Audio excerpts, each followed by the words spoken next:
povo querido de Viçosa e região, é sempre com muita alegria que eu apresento este programa aqui na TV Viçosa, levando para você conhecer os melhores profissionais de Viçosa e região que compõem esta sociedade tão admirada.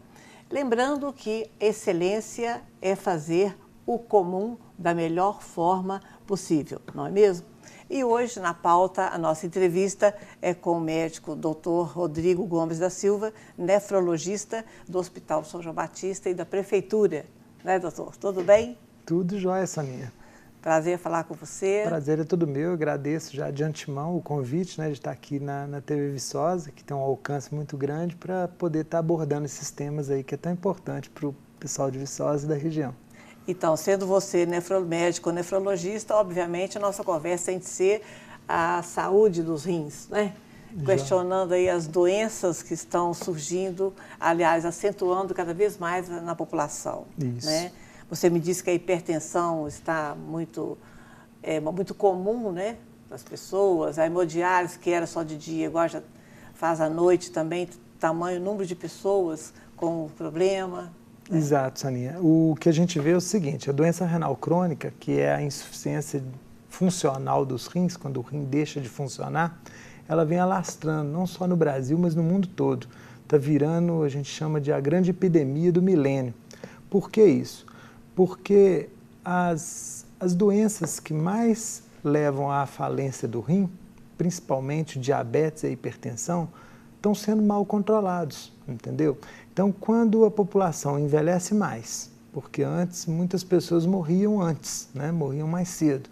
Hoje as pessoas têm uma qualidade de vida melhor, os procedimentos diagnósticos são bem mais avançados, então isso faz com que a pessoa viva mais tempo. Quando vive mais tempo, dá mais oportunidade para vir a ter a falência do rim. Hipertensão e diabetes virou uma epidemia mundial junto com a obesidade e são as duas causas que mais contribuem para levar as pessoas para hemodiálise. Então, com isso, a gente está amargurando aí uma grande quantidade de pacientes com doença renal crônica. E o que fazer para melhorar essa situação? Então, o que fazer? Logicamente, a minha parte na atenção terciária já é a parte de tratamento. Na hemodiálise é pouco que eu tenho para fazer, é tratar o doente que já está com falência. Quando chega lá na hemodiálise. Isso, mas eu tenho uma importância muito grande na atenção secundária, porque a gente tem um espaço do Estado, juntamente com a Prefeitura Municipal de Viçosa, que é o CEAE. Você já ouviu falar do CEAE, CAE? Que é um centro de especialização de atendimento, onde a gente faz o tratamento e a prevenção de hipertensão e diabetes, entendeu? Então lá nós temos endocrinologistas, nefrologistas, cardiologistas, nutricionistas, psicólogos, assistentes sociais, e lá é importante, porque a atenção primária vai detectar precocemente o hipertenso e o diabético que já está evoluindo com alguma alteração renal e vai encaminhar para esse centro. E lá, então no Hospital São João Batista, a gente tem também um serviço, um ambulatório, para a gente poder prevenir, ou seja, retardar a progressão da doença. Um exemplo, você tem um problema renal, eu vou tentar te segurar o mais tempo possível para que você não caia na hemodiálise. Mas isso resolveria com a alimentação ou você fala de um problema que a pessoa já nasce com eles? Então, primeiro, algumas doenças a pessoa já nasce com ela, né? Nós temos exemplos da doença renal policística. Tem algumas famílias aqui em Viçosa que têm a doença renal policística. É uma doença autossômica dominante, a genética, que o pai teve, passou para o filho, 50% de chance, o filho vai passar para o neto. Então essas pessoas podem desenvolver a insuficiência renal e acabar um dia precisando de hemodiálise. Vários membros da mesma família já fizeram hemodiálise com a gente. Essas são algumas alterações que você já nasceu com ela. Mas muitas doenças você adquire ao longo da vida. Exemplo, diabetes. Você, às vezes, tem um histórico familiar de diabetes, mas se você se cuidar, fizer atividade física, fizer uma boa alimentação, tiver cuidado com a sua saúde, às vezes você não vai desenvolver o diabetes. Agora, você começa a beber, começa a alimentar desregradamente, começa estresse, atividade física nenhuma, sedentarismo, aquela coisa toda, você vai desenvolver o diabetes e futuramente você pode vir a ter a doença renal crônica. Hipertensão, a mesma coisa. e outras doenças, infecção urinária de repetição, cálculo renal, as nefrites e algumas outras. Doutor Rodrigo, essa questão da história familiar, então, da doença. Então, isso aí é muito importante, Soninha. Por quê? Porque as pessoas que têm histórico familiar de doença renal crônica, um exemplo, seu pai ou sua mãe já teve doença renal crônica, o rim já teve algum problema renal na família, já teve algum membro na sua família que já passou por hemodiálise, é o que a gente costuma brincar, um olho no gato e outro no peixe, né? Então, se você tem histórico familiar, acende um sinal amarelo para a gente. Então, esses pacientes têm muito mais chance de chegar a ter problema renal, chegar na hemodiálise, do que os pacientes que não têm histórico na família, né? Então, seria importante a prevenção, principalmente no grupo da terceira idade, porque o idoso, geralmente, o rim funciona um pouco menos, e é uma faixa etária onde muitas das vezes tomam muitos medicamentos também às vezes interferem no funcionamento do rim, anti-inflamatório, por exemplo, né? Muito idoso com dor na coluna, né?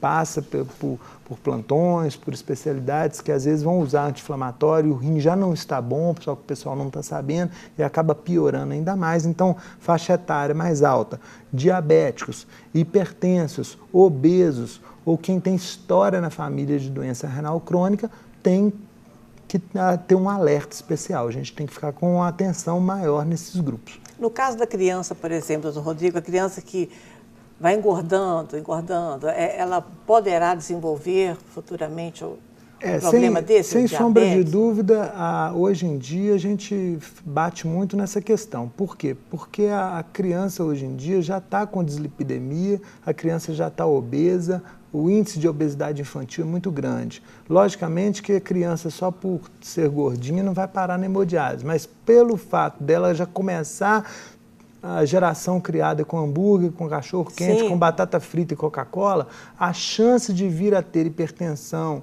obesidade, diabetes e futuramente ter insuficiência renal. Exatamente. Antigamente, na sua época, na minha época, a gente brincava na rua, a gente corria, a gente andava de bicicleta, brincava de queimada, jogava futebol nas ruas. Hoje em dia, não. As crianças, coitadas, estão encasalados dentro de um apartamento, muitas vezes só no computador ou na internet, e, obviamente, sedentarismo, mais alimentação, que muitas das vezes é uma alimentação, né, que não é adequada, a chance é maior de acontecer sim, Sonia. E qual seria o recado para os pais? Então, o recado para os pais que a gente deixa é tentar uma vida saudável. A gente sabe dos problemas, das dificuldades hoje. Eu tenho filhos com 14, 10, 13 e 11 anos, né? E a gente sabe dessa dificuldade, mas na medida do possível, a gente sabe que a gente não pode deixar o filho na rua, óbvio, mas levar um filho para praticar uma atividade física, ou uma academia, ou uma escolinha de futebol, ou uma arte marcial, alguma coisa para sair do sedentarismo. Vamos levar o menino para a roça, vamos levar o menino para o clube,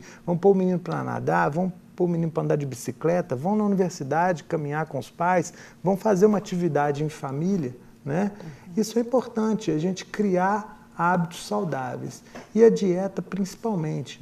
A criança não toma Coca-Cola no início da vida, entendeu? Quando ele experimenta Coca-Cola, queima, arde a boquinha e ele não consegue nem tomar.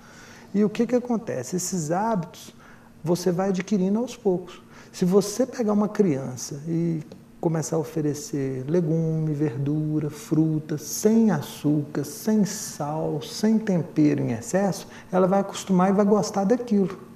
A gente só gosta das coisas que a gente já acostumou.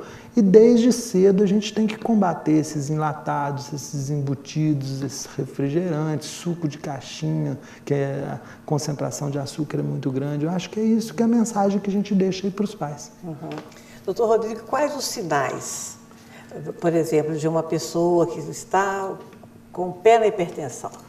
A hipertensão arterial, geralmente, ela não dá sinal, né? Tanto a hipertensão quanto a doença renal crônica. Isso aí é uma triste sina da gente, porque o rim, por exemplo, a insuficiência renal, só quando o rim está funcionando menos de 50%, é que começa a aparecer algum sintoma, entendeu? Para a hipertensão, que foi a sua primeira pergunta. Qual sintoma que seria esse? Vamos falar primeiro da hipertensão. Da hipertensão, muitas das vezes, não dá sintoma nenhum. Tem muita gente que está batendo papo hoje, fazendo compra lá no calçadão e que está com a pressão de 18 por 10, 180 por 100, ou então 200 por 100 e não está nem sabendo. Algumas pessoas podem reclamar de uma cefaleia, que é uma dor de cabeça. Pode ter um escotoma cintilante. O que é isso? Começar a ver algumas coisinhas, algumas alterações visuais. Começa a ter umas tonteiras, umas vertigenzinhas, entendeu? Mas muitas das vezes a pessoa está batendo papo, conversando, igual nós estamos aqui agora, estamos hipertensos e não estamos nem sabendo. Então, o interessante é aferir de vez em quando a pressão, olhar de vez em quando a pressão para a gente controlar, principalmente quem tem história familiar. E, logicamente, reduzir o sal com enlatados, embutidos desde o início. Doença renal crônica também é a mesma coisa, é caladinha. O pessoal me procura muito no consultório, eu estou com a dor lombar, essas coisas. Eu falo, gente, não é doença renal crônica, pode ficar tranquilo, que o que dói no rim ou é cálculo, que é a pedra descendo, ou então infecção. A doença renal crônica, até atingir 50% do rim funcionando, não leva sintoma nenhum. Mais para frente, a pessoa começa a urinar muito à noite, a pessoa começa a ter um cansaço, uma fraqueza, perde um pouquinho o apetite, depois começa a inchar as pernas, começa a ter falta de ar, começa a vomitar todo dia de manhã na hora de escovar os dentes, mas aí já esses sintomas já aparecem quando o rim está funcionando menos de 30%. Então o ideal é que se faça a prevenção com exames, aferindo a pressão, de vez em quando pedindo o seu médico para dar uma olhada no rim, a ureia, a creatinina, um exame de urina, para que não chegue a ter sintomas, porque quando tiver os sintomas já é tarde. A coisa já ficou feia. Exatamente. Pessoal, vamos a um rápido intervalo e voltamos em instantes. Segura a onda aí.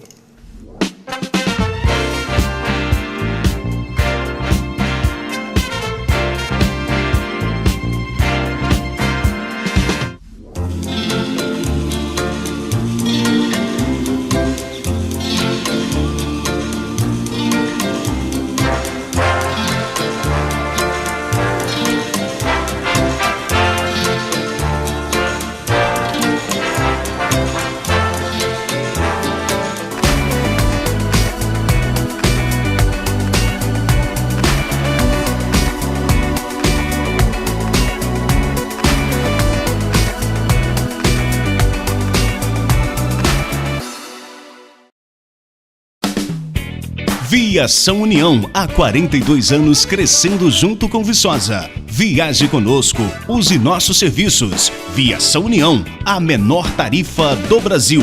Viação União, oferecendo o melhor em transporte coletivo, com ônibus modernos e confortáveis.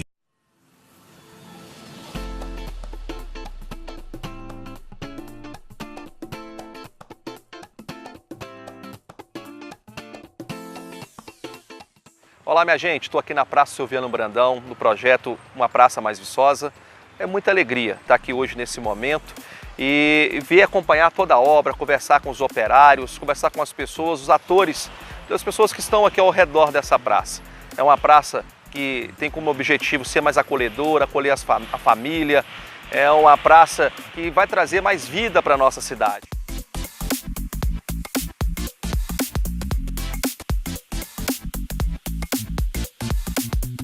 O objetivo do projeto era, além da integração mesmo de todos os espaços da praça, era também contemplar a parte histórica que tem ao redor, como por exemplo o Museu Arthur Bernardes, a própria estátua dele, para que isso fosse exaltado no urbanismo da praça.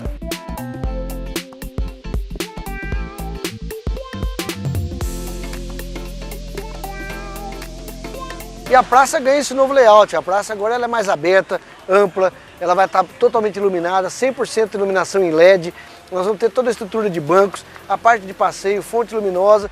E, por exemplo, lá atrás, onde eram os canteiros foram todos retirados, rebaixados, o paisagismo contemplando a praça como um todo. Então isso vai permitir até uma visualização da praça bem mais ampla, com toda a estrutura, né, de bancos, com a fonte luminosa, com a estrutura de iluminação, com os bancos, que vai dar um novo layout, né, uma nova estrutura, uma praça convidativa para que a população possa utilizar efetivamente com a família a Praça Silviano Brandão.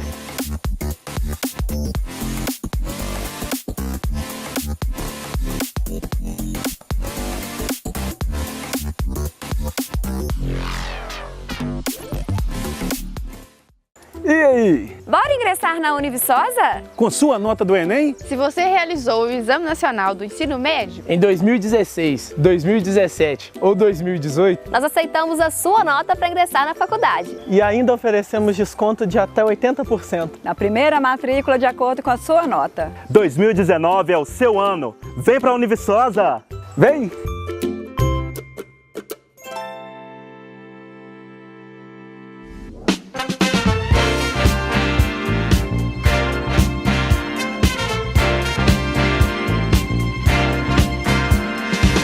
Estamos de volta hoje entrevistando o médico Dr. Rodrigo Gomes da Silva, médico nefrologista do Hospital São João Batista e da Prefeitura Municipal de Viçosa. Estamos conversando com o Dr. Rodrigo hoje sobre a saúde renal. E neste segundo bloco vamos enfatizar agora sobre a questão da infecção urinária de repetição, né? E vamos falar também sobre o cálculo renal. Mas o pior mesmo, qualquer infecção ou cálculo. Qualquer das duas é terrível, Os dois, né? São terríveis, exatamente. Quem já teve um cálculo renal, uma cólica renal, um cálculo eliminando, você já teve. Então, eu lembro. Terrível. Dizem que é pior do que o parto normal, né? A dor insuportável. Eu nunca tive um parto normal, mas já tive uma cólica renal. Eu sei como que E cálculo renal parece que dá mais em jovem, é isso? Ou estou enganado? Olha só, Soninha, dá na população mais comum, né? Na população entre 30, 45, 50 anos. Mas não tem idade. A gente vê crianças com cálculo, a gente vê adolescentes com cálculos, idosos com cálculo. É mais comum o adulto jovem. Mas e o que a gente ouve é isso, não pode comer tomate, isso é leite demais, isso não sei o que você comeu demais. Isso é conversa de comadre. Isso aí não tem muita relação, não. Me fala a verdade dos fatos. Exatamente. A verdade dos fatos é o seguinte, todo cálculo renal, independente da causa do cálculo, o fato de tomar mais líquido ajudaria, entendeu? Por quê? Porque não deixa a concentração, calcificação. Então, isso aí, o fato de tomar pouco líquido é ruim para todos os tipos de cálculo. Agora, hoje, o que a gente faz na nefrologia é fazer o estudo metabólico, entendeu? São várias as doenças que podem estar causando o cálculo renal. Para evitar essa conversa de comadre, quem tem pedra no rim não pode comer tomate, quem tem pedra no rim não pode tomar leite, não pode comer queijo, não pode comer carne, não tem lógica, né? A gente vai fazer um estudo na sua urina 24 horas. Então, a gente pega a sua urina 24 horas e nós vamos dosar a quantidade de cálcio, de fósforo, de citrato, de oxalato, de ácido úrico, para a gente descobrir a causa desse cálculo. Que é o próprio organismo, então, que produz esse cálculo. A maioria das vezes. Pode ser alguma coisa também relacionada à sua dieta. Mas aí, para eu poder fazer uma dieta adequada, às vezes você tem cálculo e eu tenho cálculo. Só que o seu cálculo é oxalato de cálcio. Você vai ter uma dieta específica, você tem hipocitratura, você vai ter que tomar um remedinho que chama litocite. Você vai, e nesse caso, o suco de abacaxi seria interessante, por causa do citrato, tudo bem. O meu cálculo, por exemplo, é de ácido úrico, não tem nada a ver com o seu. Então, sua dieta é diferente da minha. Eu já vou ter que diminuir bebida alcoólica, diminuir carne, mas então, de qualquer forma, o cálculo envolve alimentação. Envolve alimentação, mas cada cálculo é diferente. Não tem uma alimentação, não tem uma história de carne para todo mundo. Não, cada um pode ter a formação de cálculo por um problema diferente, entendeu? Então, esse estudo metabólico é interessante. Tem uma doença da paratireoide, 4 glândulazinhas do lado da tireoide, que essa paratireoide faz um hiperparatiroidismo. O que essa paratireoide faz? Normalmente, ela tira cálcio do osso e joga o cálcio para a urina. Quando ela está funcionando em excesso, o hiperparatiroidismo, ela começa a tirar muito cálcio do osso e jogar muito cálcio na urina. O que acontece? No osso fica sem cálcio, dá uma osteoporose, entre aspas. E na urina, cálcio em excesso começa a formar cálculo. Então, são várias as doenças que contribuem para a formação de cálculo. Por isso que tem que ser investigado e não ficar naquela história, minha avó falava que não pode comer tomate, carne, queijo, leite, porque isso aí é besteira. Mas a ingestão de líquido, então, o máximo que puder diariamente, tendo cálculo 2,5 litros de água, ajuda em qualquer tipo de cálculo. É interessante esse negócio do cálculo que você está me perguntando, é o seguinte, tem uma história de uma paciente minha, que ela tem em torno aí de 55 anos, mais ou menos, que ela teve uma fratura de fêmur. há pouco tempo. E aí eu fui saber da história. O que aconteceu? Ela não era minha paciente. Ela veio encaminhada por quê? Porque ela tinha cálculo renal a vida inteira, sempre teve cálculo renal, passava com um clínico geral, ou então num plantão, resolvia realmente o problema da cólica e falava com ela que ela não podia tomar nada que tinha leite, queijo, cálcio, nada, carne. E ela foi tirando isso. Quando chegou aos 50, 55 anos, com a baixa do estrogênio, o que aconteceu? Osteoporose. Osteoporose, ela fraturou e caiu, quebrou. E agora? Agora a história está complicada, porque ela tem cálculo pra caramba e vai ter que fazer carbonato de cálcio, alendronato de sódio, manda para o doutor Rodrigo. Aí mandaram a paciente para mim, para eu poder olhar e tudo. Ironia do destino, vão fazer estudo metabólico, olha que absurdo. Essa paciente, os cálculos dela não eram de oxalato de cálcio, ela não precisava nunca ter parado de tomar leite, de comer queijo. Os cálculos dela eram de ácido úrico. E agora ela já estava com osteoporose, já está fraturada, hoje ela tem 55, 60 anos, está andando de andador, praticamente aposentada. E a questão da infecção urinária de repetição? Então, isso aí é uma questão de saúde pública importante, interessante, porque assim, é uma demanda grande no consultório hoje do nefrologista, né, Soninha? A infecção urinária de repetição, a gente tem que investigar, tem que descobrir a causa, para a gente não ficar igual bombeiro. E o que causa? Então, são várias as causas. Cada época da vida tem uma causa que pode estar relacionada, mas volto a falar, cada paciente tem que ser investigado. Primeiro, o que é uma infecção urinária de repetição? Infecção urinária é mais comum na mulher do que no homem. Tá? Até 3 infecções de urina num ano, numa mulher, pode ser normal, entre aspas. Por que é mais comum na mulher? Porque o ânus é muito próximo da vagina e a contaminação na região perineal é muito mais comum. O homem não, nós temos o pênis que deixa uma distância do canal da uretra com o ânus. Então, o risco de infecção é menor, né? Mas em cada época da vida aparece a predominância num grupo etário. Por exemplo, no início da infância é comum uma alteração genética que acontece mais no homem, que chama válvula de uretra posterior. No homem também vem a fimose, porque aperta o pintinho ali, a pontinha do pênisinho do menino, o xixi fica parado, depositado ali, é um meio de cultura para infecção. Depois, na infância, é muito comum na mulher, porque a menina senta, vai brincar na areia, contaminação perianal, próximo da vagina, é muito comum. Quando chega de 4 a 7 anos, mais ou menos, é mais comum na mulher, porque a mulher às vezes faz a limpeza inadequadamente, ela traz cocô, a menininha limpa para frente, então ela traz um pouquinho de cocô para a região da vagina, então isso é mais comum na mulher. Depois disso, continua a mulher prevalecendo, relacionada à relação sexual. A pessoa nunca teve infecção na infância, mas começou a ter relação sexual, começa a ter infecção urinária de repetição, o que antigamente a gente chamava de cistite de lua de mel.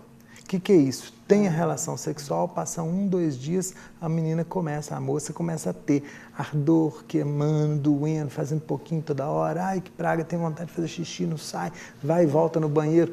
Então é mais comum por causa da relação sexual. Depois disso, vem próximo da menstruação, a parte hormonal, próximo à menstruação, mais infecção.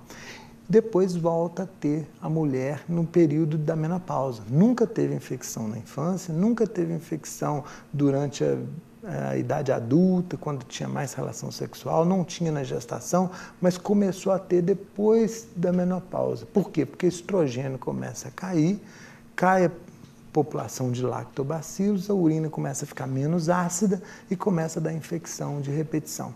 Então volta na menopausa. E por último, o homem, que não teve infecção, você não viu falar de homem aí só no início, né? E depois dos 45, 50 anos, começa a ter uma hipertrofia ou uma hiperplasia prostática. A próstata cresce entope um pouquinho o canal da urina, o xixi fica parado ali, a urina fica parada na bexiga, meio de cultura para infecção urinária. Então, cada época a gente tem uma investigação. Lógico que a gente tem que olhar estreitamento, bexiga trabeculada, outros divertículo de bexiga, refluxo vésico-ureteral, que é a urina voltando da bexiga para o rim. A gente faz todos esses exames para poder afastar a causa.